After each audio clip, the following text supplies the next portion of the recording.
තෙල්දෙණිය රෝහල අසල නවතා තිබූ මෝටර් රථයක් තුළ තිබූ කාන්තා මළසිරුරක් සොයා ගැනීමේ සිද්ධිය සම්බන්ධයෙන් මේ වන විට අප රටේ කවුරුත් කතා කරනවා. ඇය අවසාන වශයෙන් කළ කී බොහොමයක් දේ ගැන දැන් නම් ඇහෙන්නේ විනස්ම කතාවක්.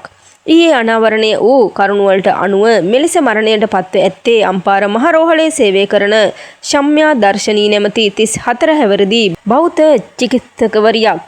ඇයගේ පෙම්වතා ගන්නෝරුවේ පදිංචි මෘදුකාංග ඉංජිනේරුවෙකු බවත් ඔහු විසින් මළසිරුර මෝටර් රථය තුල දමා පලා ගොස් ඇති බවට තමයි මේ වන විට පොලිසිය සැක පළ කරන්නේ. කෙසේ වෙතත් මේ ඇසෙන්නේ මියගිය දර්ශනී ගැන වෙනස්ම කතාවක්. කෙසේ වෙතත් ඇයගේ ගැන දැන හඳුනන පුද්ගලයෙකු පවසා ඇත්තේ කිසිවකුත් නොසිතන කතාවක්. සිය නැගණිය නුවරඑළියේ පිහිටි මහල් නිවසක නේවාසිකව රැඳී සිටින බවත් දින ගණනක් ආහාරගෙන නොමැති බවත් එම ස්ථානය පරීක්ෂා කිරීමට සහාය අවශ්‍ය බවත් පවසමින් කොටවැව තලාව ප්‍රදේශයේ පදිංචි පුද්ගලයෙකු ඊයේ දිනේ උදෑසන නුවරඑළිය පොලිසියට පැමිණිල්ලක් කර තිබුණා. ඉතින් ඒ අනුව නුවරඑළිය පොලිසියේ නිලධාරීන් කණ්ඩායමක් අදාළ මහල් නිවාසයට ගොස් එය පරීක්ෂා කර ඇතත් එහි කිසිවකු සිට නැහැ. කෙසේ නමුත් CCTV දර්ශන පරීක්ෂා කිරීමේදී එහි සටහන් වී තිබෙන්නේ ඉකුත් 16 වෙනිදා රාත්‍රී 9:50ට පමණ එම නිවසට අදාළ තරුණියගේ පෙම්වතා පැමිණෙන ආකාරයයි. එහිදී මිනිත්තු 40ක් පමණ රැඳී සිටි අදාළ පුද්ගලයා පසුව රාත්‍රී 10:30ට පමණ සිහිසුන් වී සිටි තරුණිය ඔසවාගෙන ගොස් තිබෙනවා.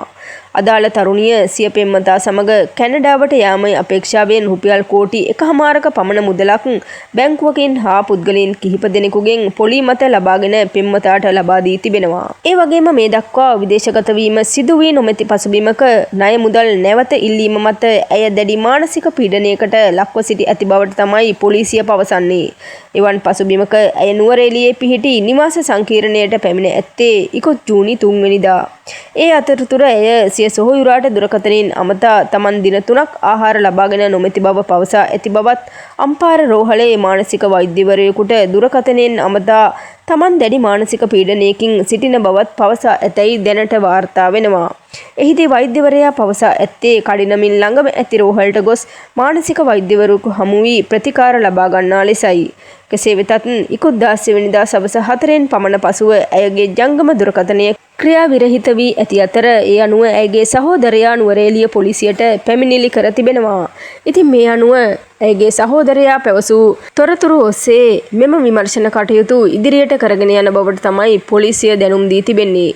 ඒ වගේම ඇයගේ පෙම්වතා සොයා තව දුරටත් පරීක්ෂණ පැවැත්වෙනවා. කෙසේ වෙතත් ඇයගේ පෙම්වතා දැනට සැකකාරයෙකු බව තමයි තොරතුරු අනාවරණය වෙන්නේ. මෙම මරණයට වගකිවිය යුත්තේ ඇයගේ පෙම්වතා බවට පොලිසිය සැක කරනවා.